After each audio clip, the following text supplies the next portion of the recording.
Online ভিত্তিক শিক্ষা কার্যক্রমে সাভার সরকারি কলেজের ব্যবসায় শিক্ষা বিভাগের শিক্ষার্থীরা তোমাদেরকে ব্যবস্থাপনা বিভাগের পক্ষ থেকে শুভেচ্ছা সহ স্বাগত জানাচ্ছি। আমি পারভিন সুলতানা, সহযোগী অধ্যাপক, ব্যবস্থাপনা বিভাগ, সাভার সরকারি কলেজ। শিক্ষার্থীরা, আশা করছি তোমরা সবাই ভালো আছো, নিরাপদে আছো, সেই সাথে করোনা ভাইরাস মোকাবেলার জন্য যাবতীয় স্বাস্থ্যবিধি নিয়ম মাফিক মেনে চলছো। আসলে সংকটকে যেমন সাহসের সাথে মনোবল নিয়ে মোকাবেলা করতে হয়, তেমনি ভাবে সংকটের জন্য যে পরিস্থিতির সৃষ্টি হয় সাময়িকভাবে, তার সাথে কিন্তু মানিয়ে নিয়ে সামনের দিকে এগিয়ে যেতে হয়। এই মানিয়ে নেওয়ার প্রেক্ষাপটে কিন্তু আমাদের এই অনলাইন ভিত্তিক শিক্ষা কার্যক্রম।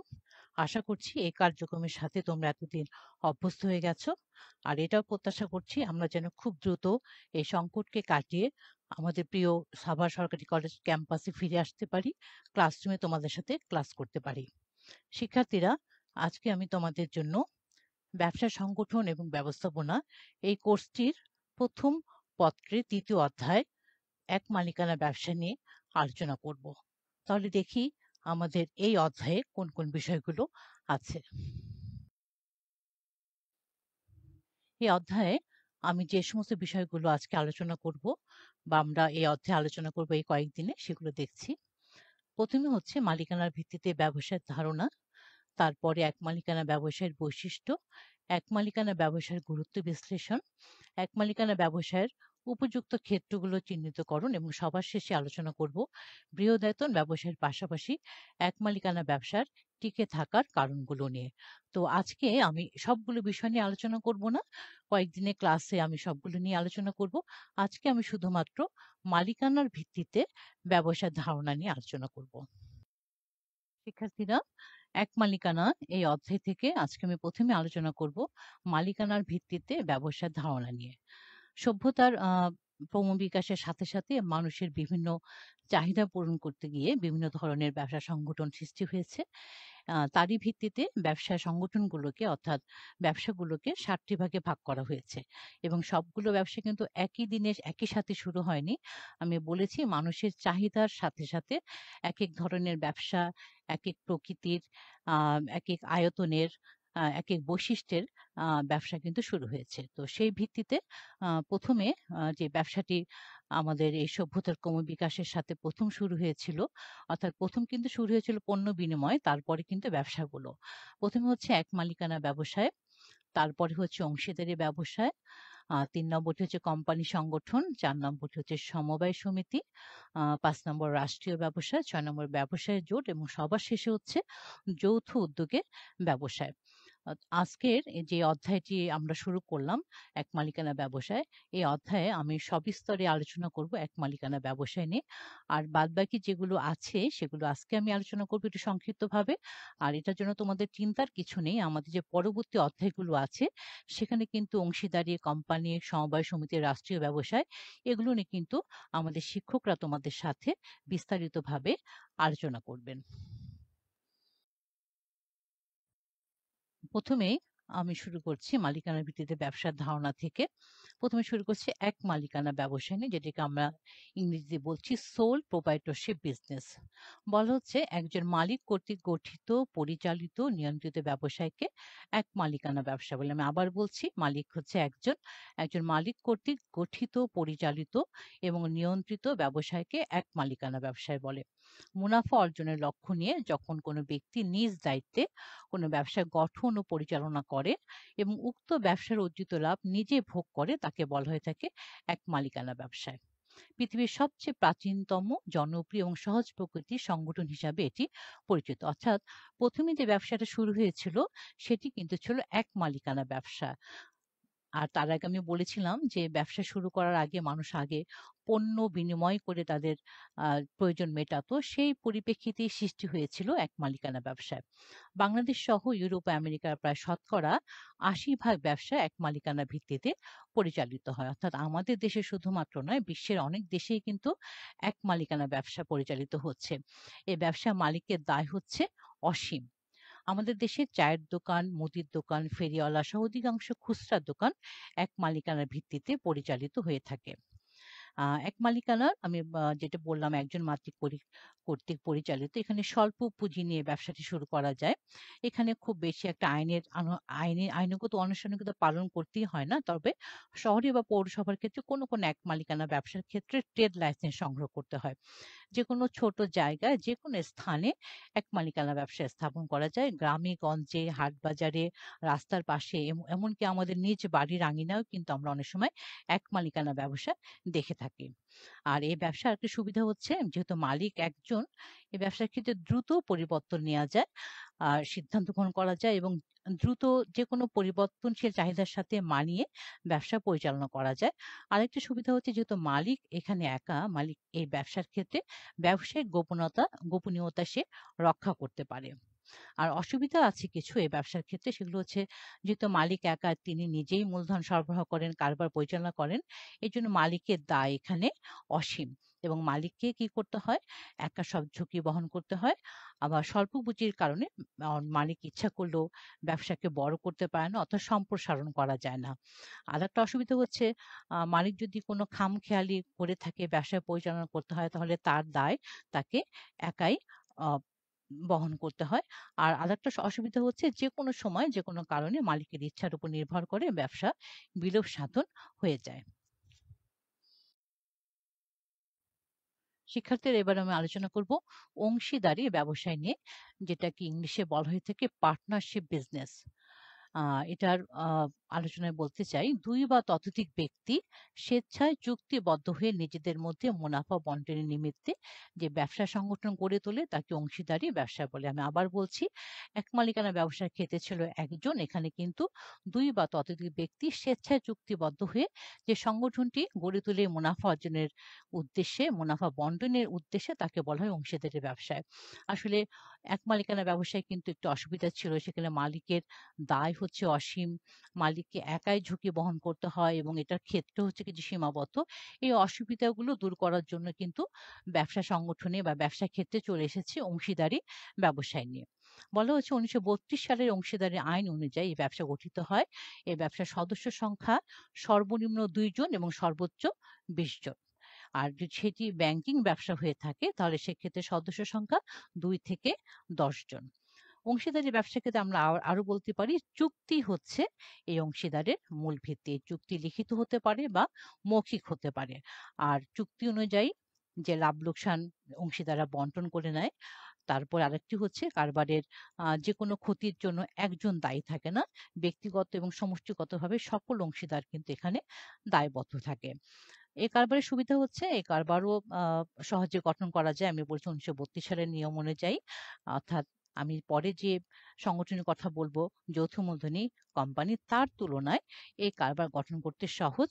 আর একটা হচ্ছে ঝুঁকি এককভাবে না, সবাই মিলে কারবারের ঝুঁকি সমানভাবে বন্টন করে নেয়। আর এখানে যেহেতু সদস্য সংখ্যা বেশি, এজন্য মূলধনের পরিমাণও কিন্তু বেশি হয়ে থাকে। আর একটা হচ্ছে যৌথ সিদ্ধান্তে এই কারবার পরিচালিত হয়ে থাকে। কিছু অসুবিধা রয়েছে অংশীদারি ব্যবসার ক্ষেত্রে, সেটা হচ্ছে এক মালিকানা কারবারের মতন এখানে কিন্তু দ্রুত সিদ্ধান্ত গ্রহণ করা যায় না। সকলের সাথে বসে সকলের সমঝোতার ভিত্তিতেই যে কোনো সিদ্ধান্ত গ্রহণ করতে হয়। আরেকটি বড় অসুবিধা হচ্ছে এই ব্যবসার পরিচালনা করতে আস্থা এবং বিশ্বাস কিন্তু খুব জরুরি অংশীদারদের মধ্যে। যদি পারস্পরিক আস্থা এবং বিশ্বাসের অভাব দেখা যায় তাহলে কিন্তু এই কারবার সহজে ভেঙে পড়তে পারে। ক্ষেত্রে এবার আমি আরেক ধরনের মালিকানা ভিত্তিতে ব্যবসা নিয়ে আলোচনা করব, সেটি হচ্ছে যৌথ মূলধনী ব্যবসা, যেটাকে আমরা বলে থাকি জয়েন্ট স্টক কোম্পানি।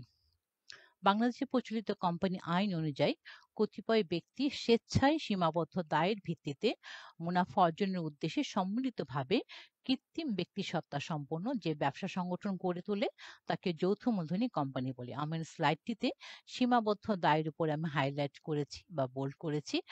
আসলে এক মালিকানায় যেমন অসীম দায় ছিল, অংশীদারি কারবারের ক্ষেত্রে অসীম দায় ছিল। এটা আবার অনেকে পছন্দ করে না, কারণ ব্যবসা করতে গেলে অসীম দায় নিতে হবে, এটি অনেকে পছন্দ করে না। তাদের এই অসুবিধাগুলো দূর করার জন্য ব্যবসা জগতে চলে এসছে যৌথ মূলধনী ব্যবসা। এখানে হচ্ছে দায় সীমাবদ্ধ, যে যতটুকু মূলধন মূলধন এখানে বিনিয়োগ করবে তার দায় ঠিক ততটুকু পর্যন্ত সীমাবদ্ধ থাকবে। এখানেও কিন্তু একের অধিক ব্যক্তি অর্থাৎ কতিপয় ব্যক্তি তারা নিজেরা মুনাফা অর্জনের উদ্দেশ্যে সম্মিলিতভাবে এই কারবার তারা গঠন করে থাকে। বর্তমানে বাংলাদেশ সকল কোম্পানি 1994 সালের কোম্পানি আইন অনুযায়ী পরিচালিত হয়, যেটি পূর্বে ছিল 1913 সালের আইন। এই ব্যবসায় নিজ নাম এবং সিল মোহর দ্বারা পরিচালিত হয় এবং সদস্যদের থেকে ভিন্ন অস্তিত্বের অধিকারী হয়ে থাকে। যৌথ মূলধনের কোম্পানির মূলধনকে কতগুলো ক্ষুদ্র ক্ষুদ্র অংশে ভাগ করা হয়। এর এক একটি ভাগকে শেয়ার বলে থাকে।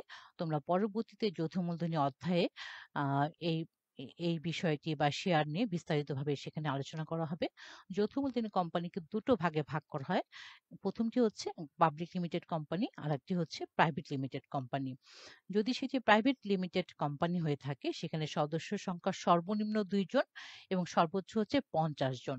যদি যৌথ মূলধনী কোম্পানি পাবলিক লিমিটেড কোম্পানি হয়ে থাকে তাহলে সদস্য সংখ্যা হচ্ছে 7 জন এবং সর্বোচ্চ হচ্ছে শেয়ারের সংখ্যা দ্বারা সীমাবদ্ধ।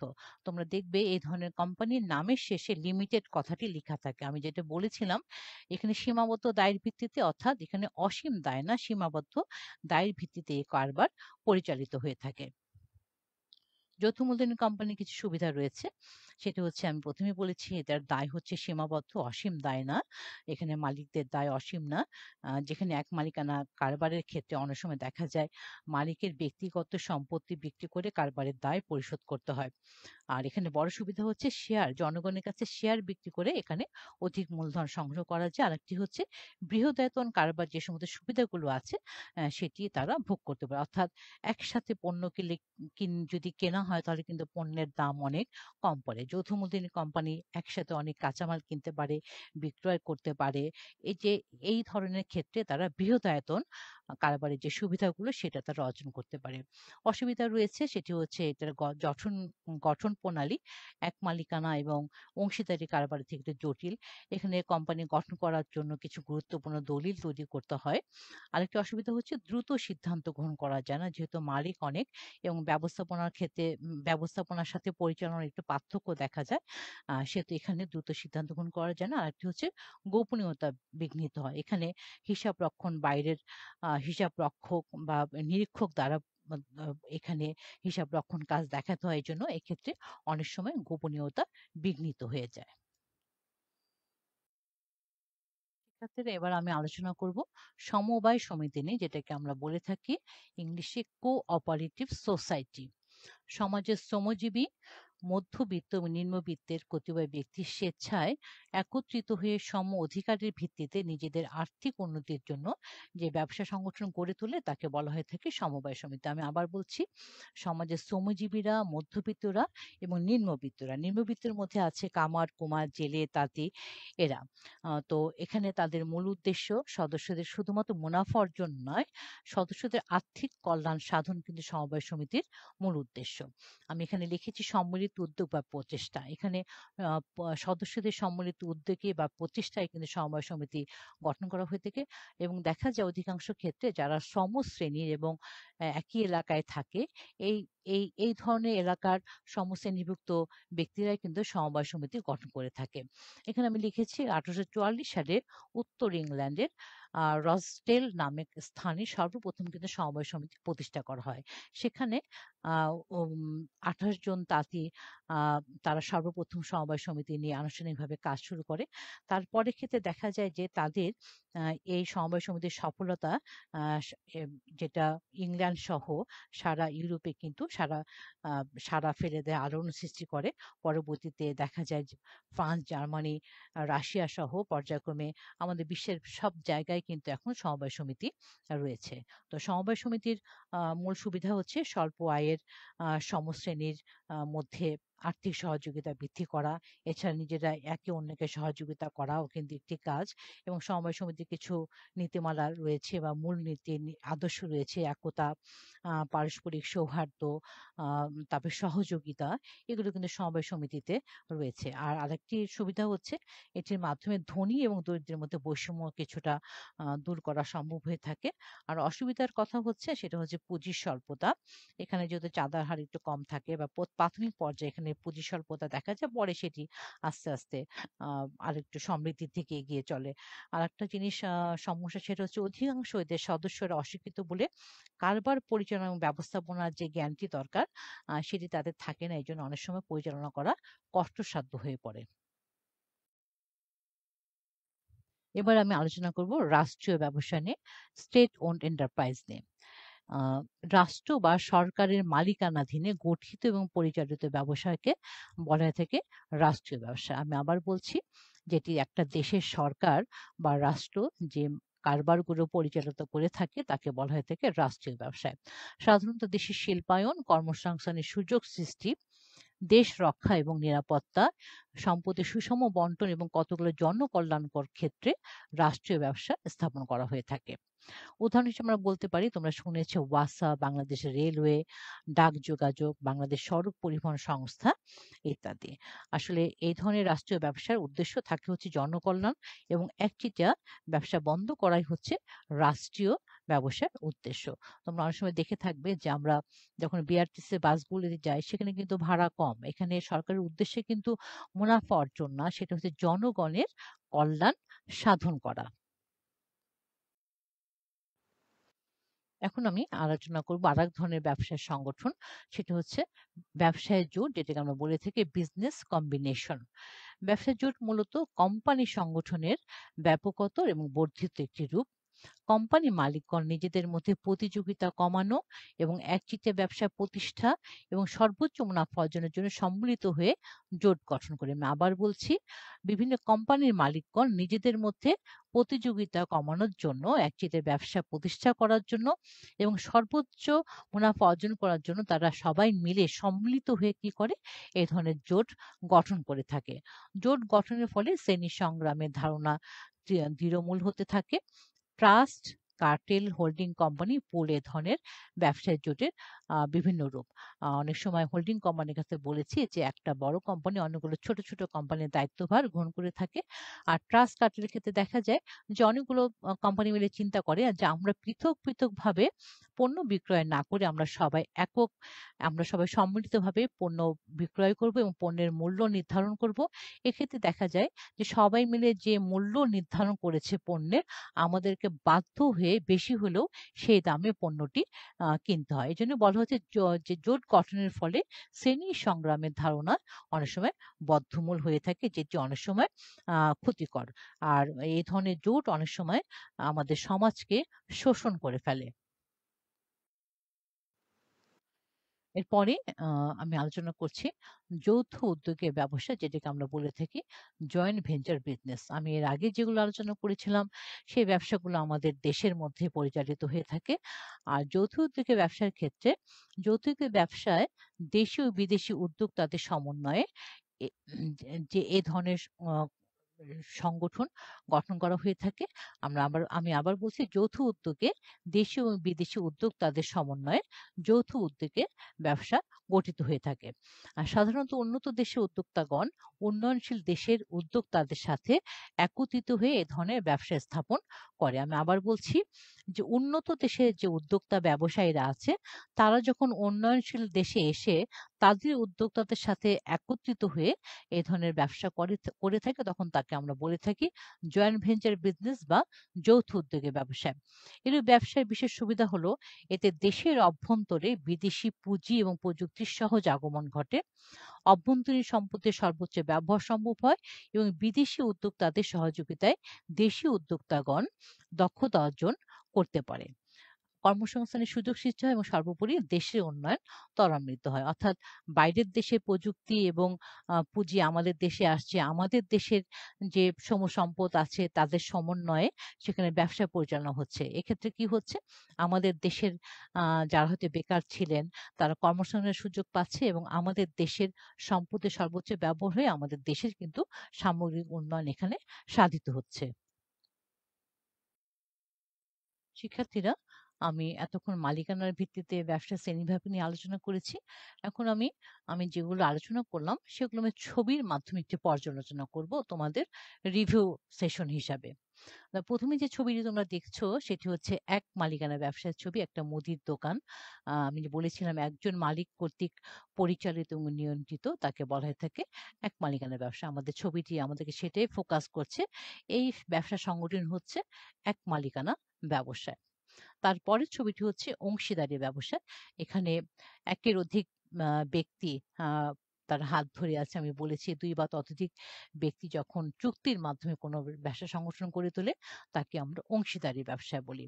তারপরের ছবিটি হচ্ছে যৌথ মূলধনী ব্যবসা। আমি বলেছি যে সীমাবদ্ধ দায় এর ভিত্তিতে যখন কতিপয় ব্যক্তি স্বেচ্ছায় মূলধন সরবরাহ করে কোম্পানি এই ধরনের গঠন করে তখন আমরা তাকে বলে থাকি যৌথ মূলধনী ব্যবসা। এটি একটি যৌথ মূলধনী কোম্পানির চিত্র তুলে ধরছে এবং নিচের দিকে আমাদের ২য় রোতে যেটি সেটি হচ্ছে সমবায় সমিতি। বলেছিলাম যে সমশ্রেণীভুক্ত এবং একই এলাকার লোকজন পারস্পরিক সহযোগিতার জন্য যেটি গঠন করে থাকে তাকে বলা হয় সমবায় সমিতি। আমাদের ছবিটি আমাদের সেই সহযোগিতার কথাই কিন্তু ফোকাস করছে। এরপরে যেটি আছে সেটি রাষ্ট্রীয় ব্যবসার একটি ছবি। আমি বিআরটিসি বাসের একটি ছবি দিয়েছি। আমি বলেছি রাষ্ট্র কর্তৃক পরিচালিত এবং নিয়ন্ত্রিত ব্যবসায়কে বলা হয়ে থাকে রাষ্ট্রীয় ব্যবসা। আমাদের হাইওয়েতে যে বিআরটিসি বাসগুলো চলাচল করে এটা কিন্তু আমাদের রাষ্ট্রীয় মালিকানাধীন ব্যবসা। আমি বলেছি মুনাফা অর্জন কিন্তু এটার মূল উদ্দেশ্য না। মূল উদ্দেশ্য হচ্ছে জনগণের কল্যাণ সাধন। এর পরের ছবিটি কিছু ব্লকের ছবি দেখতে পাচ্ছ একসাথে একটার উপর একটা। আমি যেটা বলেছিলাম ব্যবসায়ী জোট। অনেকগুলো কোম্পানি একত্রিত হয়ে যখন জোট গঠন করে তখন তাকে আমরা বলে থাকি ব্যবসায়ী জোট। এর পরের ছবিটি যেটিকে আমরা বলে থাকি যৌথ উদ্যোগী ব্যবসা। আমরা আমাদের আলোচনায় বলেছিলাম এখানে দুটো হাত আছে দুপাশ দিয়ে। আমি বলেছি এক দেশের সাথে আরেক দেশে যে ব্যবসাটি হয়ে থাকে তাকে আমরা বলে থাকি যৌথ উদ্যোগে ব্যবসায়। শিক্ষার্থীরা আমি এতক্ষণ আ আমাদের ব্যবসা সংগঠন ব্যবস্থাপনা এই কোর্সটির ৩য় অধ্যায় অর্থাৎ এক মালিকানা ব্যবসায়ের একটি বিষয় মালিকানার ভিত্তিতে ব্যবসার শ্রেণীবিভাগ নিয়ে আলোচনা করলাম। আশা করছি তোমরা বুঝতে পেরেছো। আ শুধু লেকচারে অংশগ্রহণ করলেই কিন্তু হবে না শিক্ষার্থীরা। বাসায় কিন্তু এই বিষয়টি নিয়ে একটু পড়াশোনা করতে হবে। আর আমাদের প্রত্যাশা তোমরা যেমন আমাদের প্রিয় এবং ভালো শিক্ষার্থী হবে সেই সাথে কিন্তু ভালো মানুষ হিসাবে কিন্তু গড়ে উঠতে হবে। মানবিক মূল্যবোধগুলো মেনে চলতে হবে। মা-বাবার আদর্শ, তাদের আদেশ নির্দেশগুলো কিন্তু মেনে চলতে হবে। সবার সাথে ভালো ব্যবহার করতে হবে। আলোকিত শিক্ষার্থী হতে হবে এবং সেই সাথে মাদক বা মাদক জাতীয় যেকোনো নেশা জাতীয় দ্রব্যের প্ররোচনা থেকে বা প্রলোভন থেকে নিজেদেরকে মুক্ত রাখতে হবে। কোনোভাবেই কিন্তু এই ধরনের সর্বনাশা পথে নিজেদেরকে জড়িত করবে না। আমি আগেই বলেছি, তো আমাদের প্রত্যাশা তোমরা আমাদের সবচেয়ে ভালো শিক্ষার্থী এবং সবচেয়ে মেধাবী শিক্ষার্থী এবং মানবিক এবং আলোকিত শিক্ষার্থী হবে এটি কিন্তু আমরা সবসময় তোমাদের কাছে আমরা প্রত্যাশা করে থাকি। তাহলে আজকে এই পর্যন্তই। সবাইকে ধন্যবাদ। ঘরে থাকবে আর নিরাপদে থাকবে। Thanks for watching. Stay home and stay safe.